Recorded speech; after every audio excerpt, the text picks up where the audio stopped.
Namaskaram. In this video, we shall be talking about ancient Indian architecture. Architecture is a reflection of the country's diverse cultures, religions, and dynasties, spanning thousands of years and encompassing a wide range of styles and techniques. India is very rich in the rock-cut caves to the grand temples and stupas that the entire ancient Indian art, architecture, and culture are filled with. Let us deep dive into this architectural beauty of India.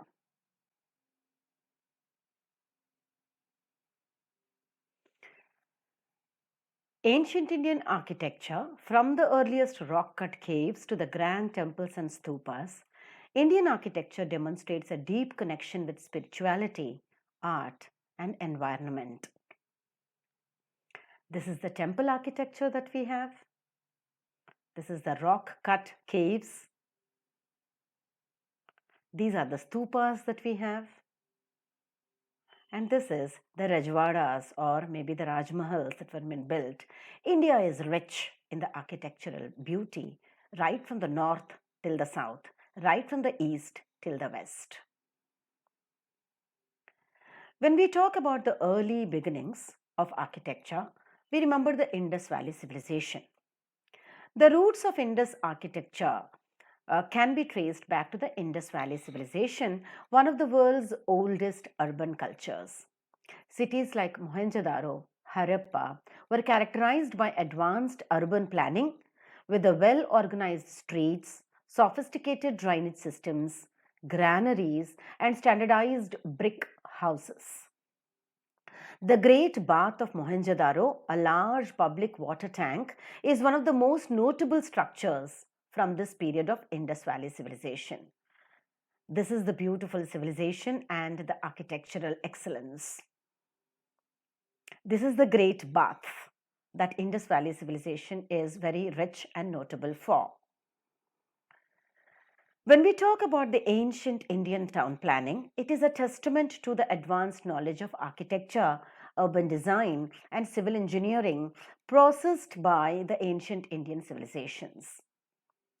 The planning of cities in ancient India was guided by both practical and spiritual considerations, with an emphasis on symmetry, order, and the well-being of the community.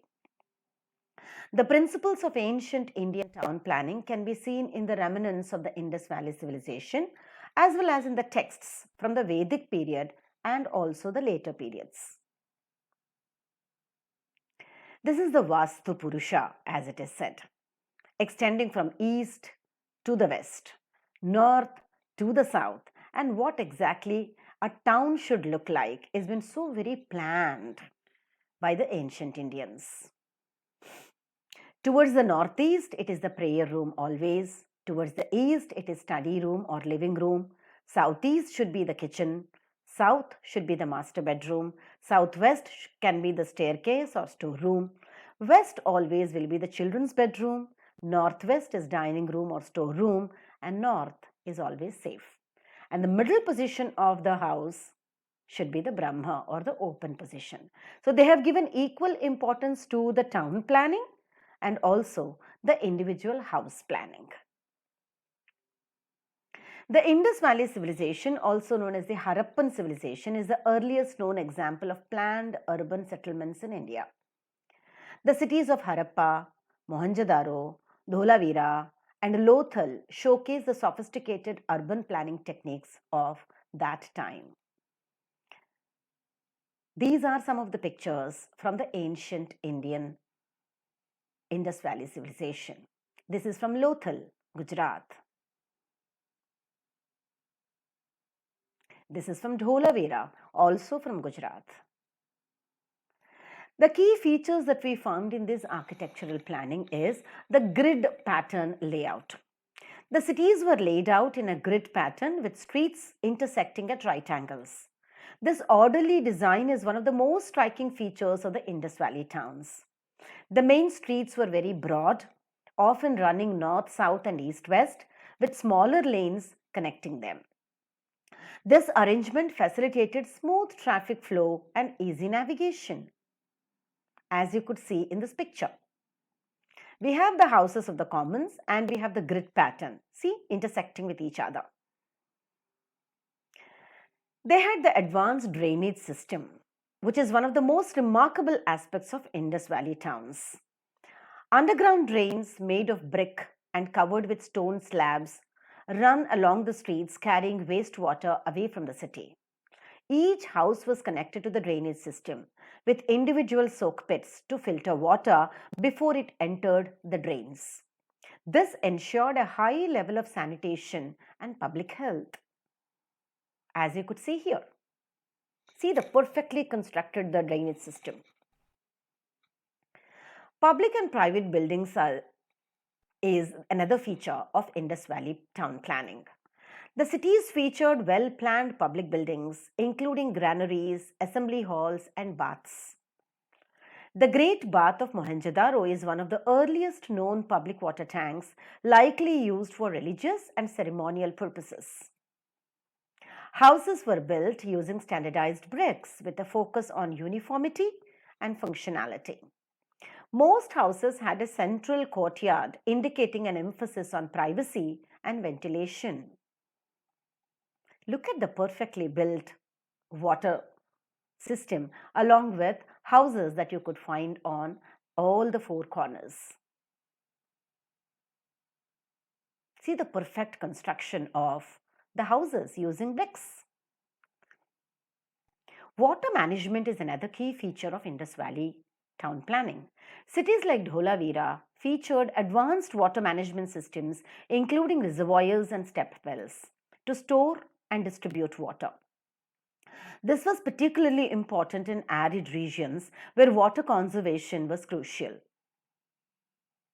See the oval-shaped well and the people-shaped well, so very beautifully constructed with perfect bricks that are used for storing the water.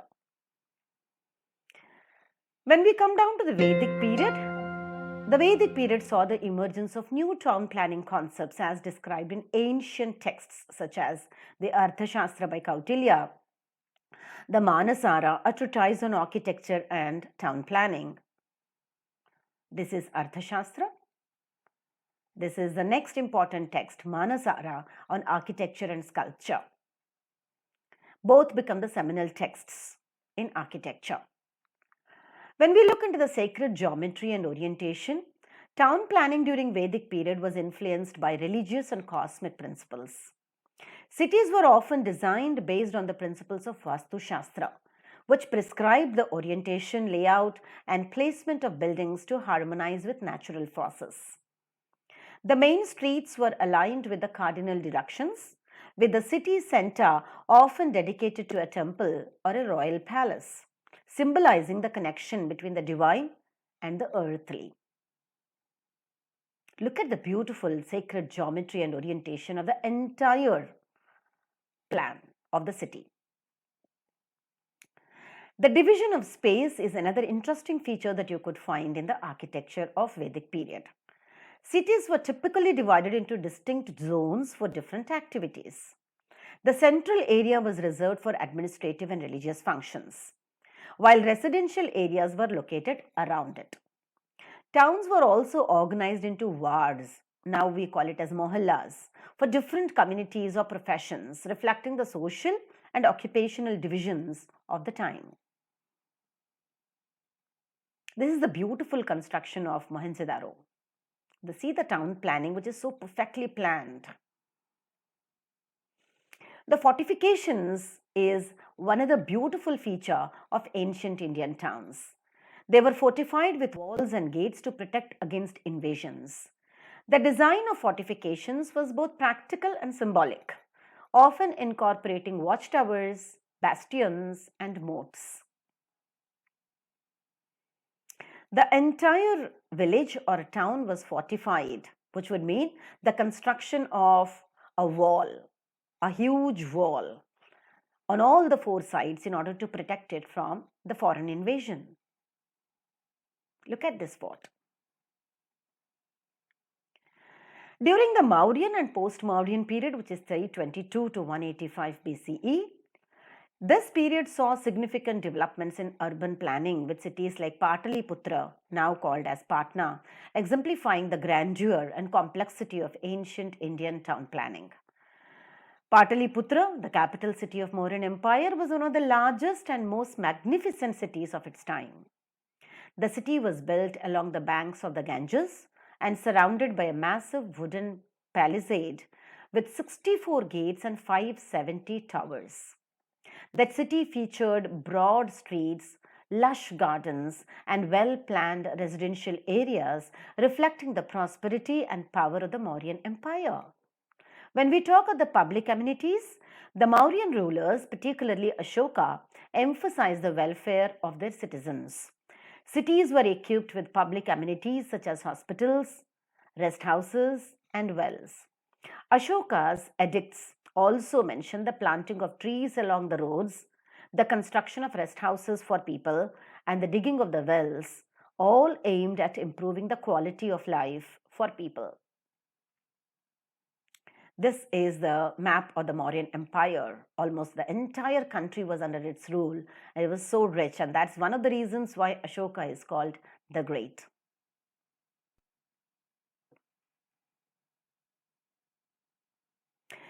Coming to the Gupta and post-Gupta period during 320 CE and extending to 550 CE, town planning continued to evolve with an emphasis on the aesthetics and spiritual aspects of urban design. The Gupta period saw the rise of temple towns, where the city was planned around a central temple.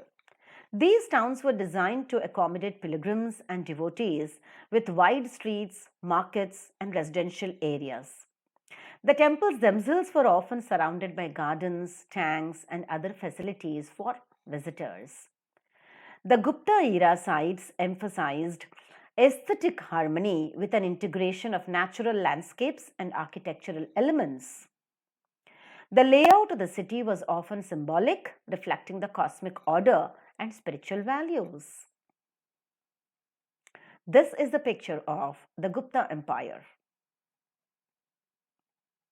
And this is the architecture of the Gupta Empire. The empire was well known for its architectural excellence. So, in conclusion, we can say that ancient Indian town planning demonstrates a deep understanding of urban design, environmental management, and social organization. The emphasis is on symmetry, sanitation, and sustainability in the Indus Valley civilization, combined with the religious and cultural considerations of later periods. Thereby, it reflects the holistic approach to town planning in ancient India. The legacy of this planning is evident in the orderly layouts, sophisticated drainage systems, and harmonious designs that continue to inspire modern urban planning.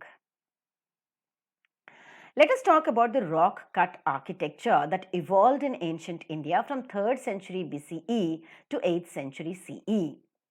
The rock cut architecture became prominent during the Mauryan Empire, and its development continued through Satavahana, Gupta, and also later dynasties. This architectural style involved carving temples, monasteries, and stupas directly out of natural rock formations. The key examples include the Barabar caves. These are among the oldest surviving rock cut caves in India, with polished interiors and inscriptions from the Mauryan period. Ajanta and Ellora caves in Maharashtra. These UNESCO World Heritage Sites in Maharashtra house exquisite Buddhist, Hindu, and Jain temples and monasteries. The Ajanta caves are famous for their frescoes, while Ellora caves showcase the monumental sculptures and detailed carvings. This is the Barabar cave, and this is the Ellora caves.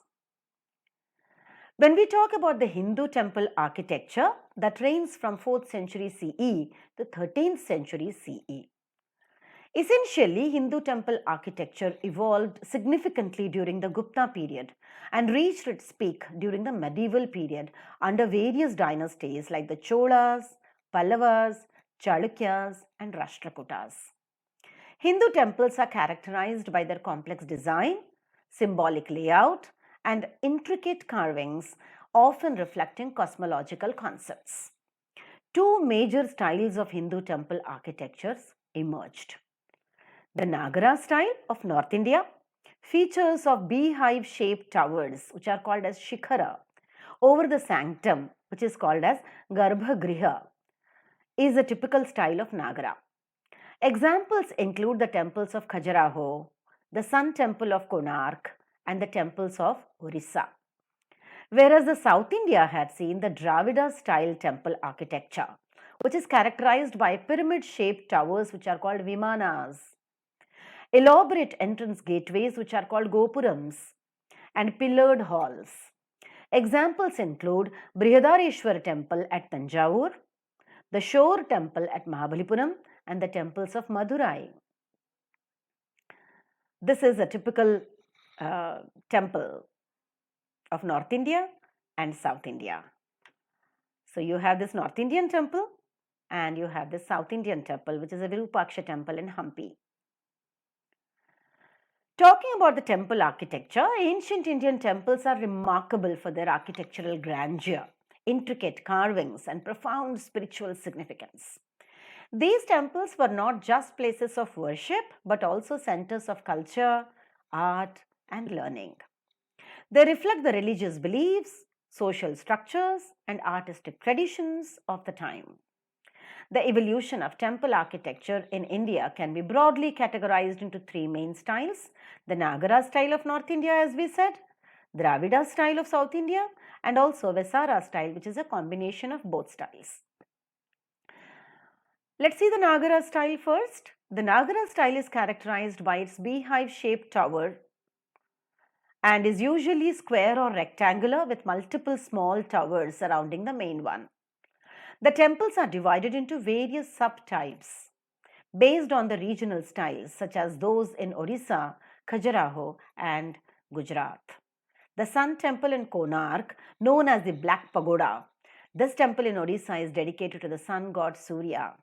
It is designed as a massive chariot with intricately carved wheels, pillars, and walls. Kandariya Mahadeva Temple in Khajuraho. This temple is the largest and the most ornate of the Khajuraho group, known for its intricate structures and erotic carvings. Look at this beautiful picture of Sun Temple at Konark. And this is from Khajuraho. Talking about the Dravidian style of temples, the Dravida style, primarily seen in South India, features a pyramidal tower called Vimana over the sanctum, often with elaborate gateway towers of Gopurams. The temples are typically built on a square or rectangular plan with a focus on horizontal and vertical symmetry. The Brihadareshwar temple of Tanjore, also known as the Big Temple, this Chola dynasty masterpiece is renowned for its towering Vimana, which stands over 200 feet tall from the earth. The temple is dedicated to Lord Shiva and is a UNESCO World Heritage Site. The Shore Temple of Mahabalipuram, built by the Pallava dynasty, is a temple complex that is located in the Coromandel coast and is one of the earliest examples of Dravida architecture. This also is a UNESCO World Heritage Site. This is the Brihadareshwar temple, and these are the temples at Mahabalipuram. The third style is called as the Vesara style, which is a Deccan region, which we find in Deccan region. The Vesara style is a blend of Nagara and Dravida architectural elements developed in the Deccan region. This style is often associated with Chalukyas and Hoysala dynasties. Durga Temple at Aihole. This temple is known for its apsidal plan and features a blend of Nagara and Dravida styles, showcasing the transition in temple architecture. The Hoysaleswara temple in Holebidu, built by the Hoysala dynasty, this temple is renowned for its detailed sculptures, intricate carvings, and star-shaped platforms. Look at the Durga temple in Aihole. And this is at Holebidu. So beautiful constructions, all built on rock. The ancient Indian temples are rich in symbolism reflecting the cosmic principles and spiritual beliefs of the time. The structure of the temple is often designed to represent the cosmic mountain Meru or the universe, with the sanctum representing the center of the cosmos. The towers symbolize the connection between the earth and the heavens, while the elaborate carvings depict the scenes from mythology, daily life, and celestial beings. This is the Nagara style on the extreme left, the Dravida style in the middle, and the Vesara style, which is a combination of both. Talking about social and cultural centers, beyond the religious function, the temples always served as hubs of society and cultural activity. They were centers for education, where scholars and students gathered to study various subjects, including theology, philosophy, music, and dance. Temple also played a role in the economic life of the community of. So, in conclusion, ancient Indian temples are not just architectural marvels but also embodiments of the spiritual and cultural ethos of India. They reflect the artistic genius, religious devotion, and social values of the time. The enduring legacy of these temples continues to inspire admiration and reverence, making them a vital part of India's cultural heritage. Apart from the temples, India also is very famous for the Buddhist structures, which are typically called as stupas and viharas. Buddhist architecture flourished during the Mauryan period under Emperor Ashoka, who played a crucial role in spreading Buddhism across India and beyond. The stupa is a dome shaped structure symbolizing Buddha's presence. This became a central feature of Buddhist architecture. Notable examples is Sanchi Stupa that is located in Madhya Pradesh. It is one of the oldest stone structures in India and a key monument in Buddhist architecture. The Great Stupa at Sanchi, with its elaborate gateways, which are called as Toranas, is a masterpiece of ancient Indian art. This is the Great Sanchi Stupa in Madhya Pradesh. We also have the Amravati Stupa that is located in Andhra Pradesh. This stupa was once one of the largest in India, adorned with intricately carved panels depicting scenes from the Buddha's life. Look at this beautiful Amravati Stupa in Andhra Pradesh.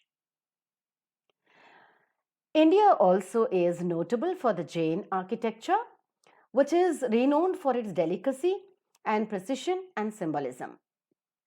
The Jain temples, known for their intricate carvings and serene atmosphere, were often built in remote locations to reflect the aesthetic values of Jainism. The best examples of Jain architecture is Dilwara temples that are located in Mount Abu in Rajasthan.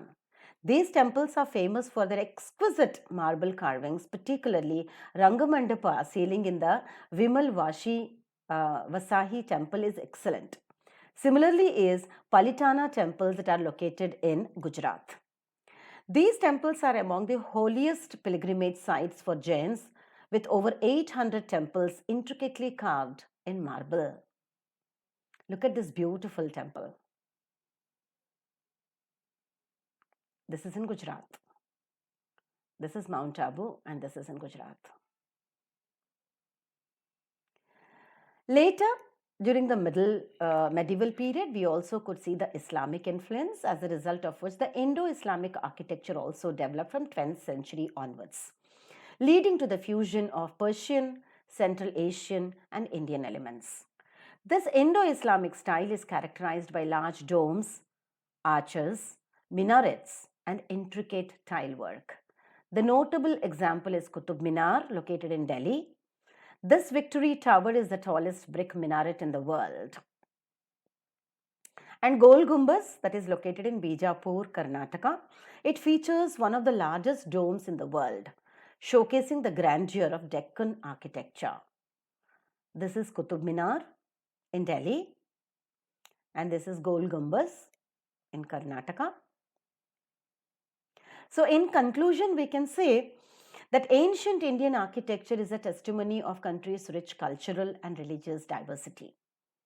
Each period and region contributed unique elements to the architectural landscape, resulting in a legacy that continues to inspire and influence even the modern architecture.